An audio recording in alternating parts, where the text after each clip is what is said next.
Claude, meet Julie Reams. Hello, Claude. She's Miss Disneyland Tencennial, and Claude is the Imagineer in charge of the Pirate Project. So will you explain what all this is about? Well, we've been restaging this walking the plank scene, Walt. And with the shark circling below, we've got this fellow in a real precarious situation. Feel quite sorry for your victim there. Yes, he's in a bad way. Thanks. I'm going to take Julie through the town. Okay, Walt. Over here, Julie, is the town. This is a Caribbean town of the period, and here are the pirates in here ransacking and carrying away loot and everything. As you get down here and look through that little ring, you get the view that the audience gets. Now here, you see the pirates are dunking the mayor into the well, trying to force him to reveal the hiding places of the town treasure. The audience will be seeing this from a boat, you know, and all the characters will be life-size and lifelike in their movements. These fellows have found the town's rum supplies, but they're actually more interested in what's taking place across the river. Here, their shipmates are auctioning off the town beauties. And there's the biggest bargain of all.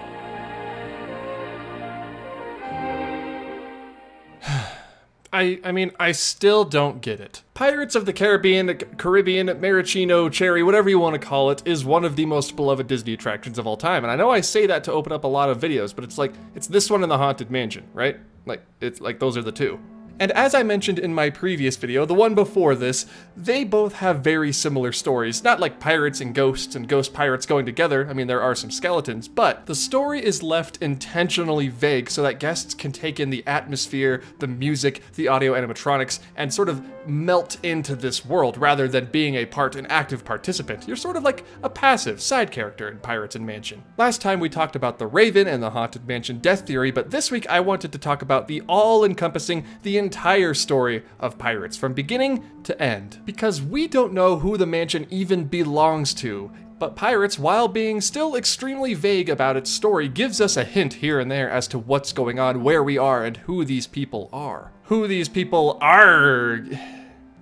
Why? And so, me hearties, who better to give us the lowdown, the quick and dirty of the beginning of the Pirates of the Caribbean story than the man behind it all, the one who is responsible for all of this, Walt Disney himself. Now, we started the video with a quick little tidbit from a tour around Imagineering offices back in the day, where Walt was showing Miss Disneyland Tencennial all of the different sets from Pirates. But at the very beginning, he says a few things that are very important, and I think you should hear them from the man himself. I'm gonna let him talk, all right?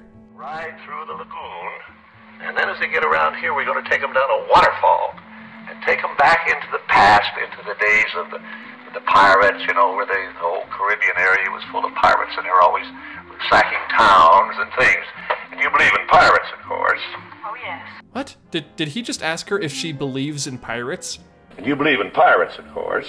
Walt, it's not really up for debate. It's not like the Loch Ness Monster, or Bigfoot, or my media past. Pirates actually existed. They were real. It's not really like a question of belief or faith. But you heard him, right? He said that they were going to take us down a waterfall and into the past. So, let's talk about the old man theory. Now, at the very beginning of the attraction, you go past a log cabin with a man sitting out on his rocking chair, looking toward the Blue Bayou restaurant, sort of like reminiscing on old days, perhaps, maybe thinking about how much he would love to eat there. It could be either one of the two. The man, contrary to popular belief though, is not playing a banjo. If you look, he's not holding anything in his hands besides maybe like a pipe, I think? Yes. The banjo music is actually coming from inside the house. Just a little fun fact. But after you pass him, you go down a waterfall underneath the Skull and Bones, warning you about squalls ahead, and into the past. Now, this all isn't really a theory. This is just what Walt told us was going to happen, and also looking at the sets. There's not really any inferences going on here. There's no theory part of this. This is all just observation.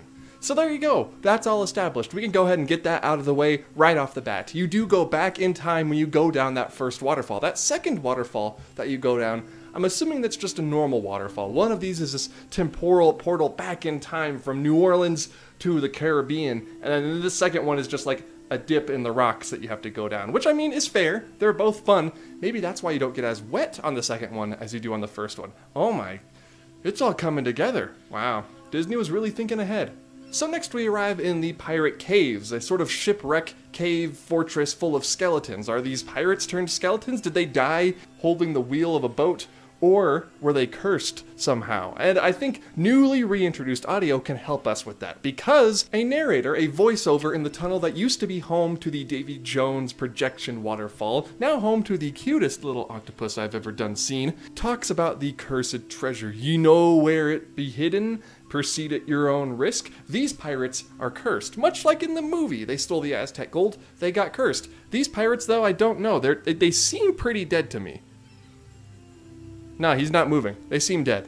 So, the plot that we know for sure for Pirates of the Caribbean so far, we start off at a dock in New Orleans called Lafitte's Landing. We sail past the Blue Bayou restaurant, which is like sort of a feast or a dinner party outside of an old plantation house alongside the bayou.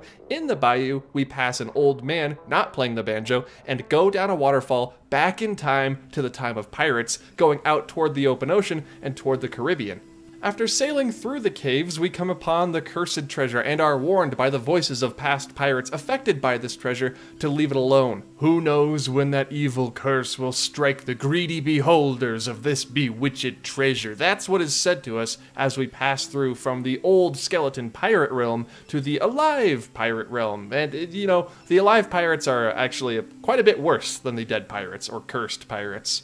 To indicate our transition from the dead cursed pirates to the alive uncursed pirates, Disney very helpfully put a cool illusion where a cursed pirate turns into a live pirate right before our very eyes, accompanied by the cutest octopus I ever did see. We then go to the Star Destroyer hangar, the grand ballroom, the greenhouse scene of Pirates of the Caribbean, and that is the ship battle scene. Now from here, the rest of the story is pretty straightforward. You're watching these pirates burn and pillage this city, and Red, I'm not actually really sure what her job is. What does she do? Is she the captain? Is she just an auctioneer? No, he's the auctioneer. Does she just like rum? Because that's Jack's job. She's great though. We love Red. Now, while the burning and pillaging is pretty self-explanatory, this town does have some backstory. Now let me explain. At the very beginning of the attraction, we walk into sort of this loading area roundabout, and we see a parrot sitting on a shovel next to a giant treasure map. And if you ever get a very good close-up look at the treasure map, it will tell you all you need to know. The town's name isn't just, you know, the town scene, it's Puerto Dorado. Now, this whole time I've been talking mainly about the Disneyland version of the ride, but don't worry, my Orlando friends, they sort of line up. It's kind of the same story, except there's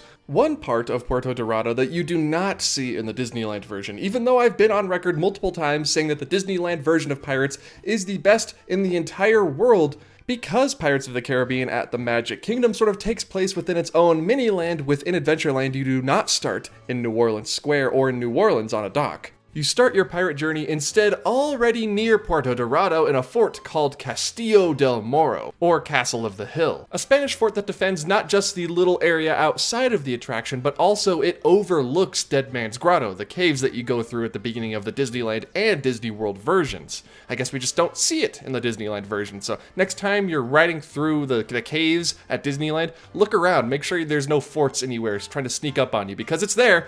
Guess it's just invisible though, they mastered that technology. You can also find a plaque outside Castillo del Morro at the Magic Kingdom that says it was established in MDCXLIIIAD, or 1643.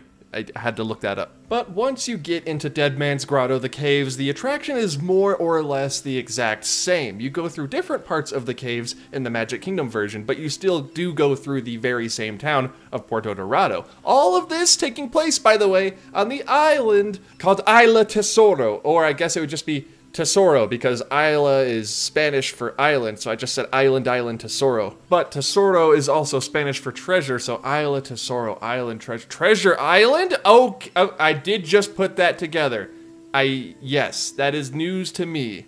Pirates of the Caribbean takes place on Treasure Island. Wow. Okay, so just to quickly recap, you start off in New Orleans at Lafitte's Landing for Pirates of the Caribbean, where you sail through the bayou, down a waterfall, back in time, unless you're at the Magic Kingdom in Orlando, in which case you're already back in time. You don't need to go back in time down the waterfall. Even though there is a drop, you do already start back in time on Isla Tesoro at Castillo del Morro, which is a fort that is in or near Dead Man's Grotto, the caves in Pirates of the Caribbean, even though you don't see it in the Disneyland version. But then you proceed to go through the exact same town, Puerto Dorado, before going back up the waterfall at Disneyland back into the present day, or at Walt Disney World, just back to where you started. which is the present day, but not the present day from Disneyland, but the present day from Walt Disney World, which is the past in the Disneyland version. I think that's right.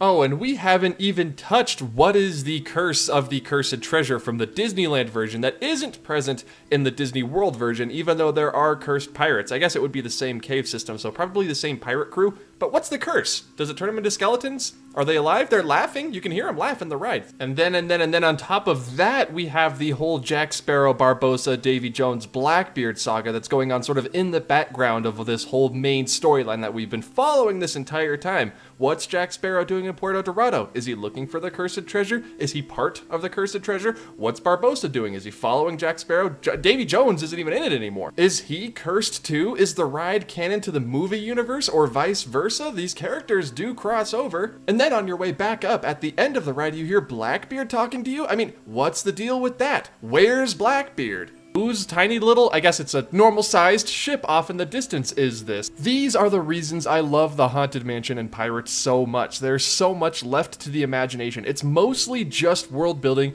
with a few beats of story thrown in there for fun. But now I'm going to turn the question over to you all. What is your favorite part of Pirates of the Caribbean? Do you like the peaceful bayou scene in the middle? Do you like the thrilling cave scene with all of the water smell surrounding you? Or do you prefer the town, the burning town? And if you're at Walt Disney World, you can smell the products from the Mercado. And what do you think the true story of Pirates of the Caribbean is? Because we've gone over a few of the story beats that have been somewhat confirmed by maps and Walt Disney himself, but like I mentioned, is the movie canon? Who is this pirate captain with the real skull and crossbones on his headboard there? What's he looking at? What's the map lead to? And who is this little parrot right here? Because he is adorable. There are so many things weighing on my mind that I want the most canonical answers for, so leave your answers if I've missed them, because I definitely have in the comments down below. And I think the best way to close out this video is the way we opened it up, with the man himself talking about one of the last attractions he would work on in his life with such passion and way more knowledge about it than I ever could have. So ladies and gentlemen, Walt Disney. You a handsome one? Quite real. Now, these sketches here have to do with some of the things that are going to happen when you take this cruise through the pirate's domain. Here's one here. Here's a pirate laden with loot. He's trying to escape. He's got one foot on the dock and one foot on a rocky boat. You know, as the people go by, they see him. He's struggling and everything. Good luck to him. Well, he can't make it, or the show would go to pieces. You see, he has to stay there all the time and keep trying to get away. And that's better than I could ever put it. Stuff has to be like this in the ride. It has to be a series of show scenes, because otherwise the show would fall to pieces. Also, oh my god, that's Claude Coates. Hello everybody, thank you for watching this video on some weird stories, some unanswered story beats, and some answered story questions on Pirates of the Caribbean, mostly at Disneyland, but I threw some Disney World stuff in there for you too, my Orlando friends. I love both coasts equally. Now, ideally, this should be one of the 2 videos you're getting this week, the other one being a Haunted Mansion Lego video. If that's not up, then they are taking forever to deliver it. So that's not up to me, that's up to the shipping company who ships things. Feeling a bit New Orleans squaresy this week. I like the Haunted Mansion, I like Pirates. I thought I'd talk about them, make a little New Orleans square 2-parter video having to do with the stories and the unknown bits of these rides. Not unknown as in like things you didn't know, but unknown as in like things we all don't know, just mysteries. A bit shorter, I apologize, as I started to get like sick halfway through making this video and I just did not have the energy, so I tried my very darndest to make it as interesting and as lifelike as I possibly, lively as I possibly could. I mean, I'm alive, trust me. A very massive thank you to all of my supporters over at patreon.com. They help keep this whole train chugging along down the track. If you want to join their ranks and get early access to videos, much like this one, head over there, and even just $1 a month will get you access to pretty much all of the perks, most of the perks, I should say. We have a couple more essay-style videos, and then we have a couple more in-park videos I shot the past month when I was there, that same visit I did the Casey Jr. video. And then it's D23 predictions and D23 time. I am so very excited for D23 Expo. If you're gonna be there, be sure to stop me whenever you see me and say hi, please. Please do. I love talking with people who just get it, you know? They get the Haunted Mansion and pirate stuff. I love it. This end card's going on way too long. Make sure to follow me on social media, Instagram, TikTok, and Twitter at Offhand Disney, and Be sure to hit the like button if you enjoyed this video and hit the subscribe button to get more videos like this, and I will see you all in the next edition of this video. Probably not Haunted Mansion or Pirates, unless I do get that Lego set, in which case the next video will be Haunted Mansion, just miniature brick form. Goodbye.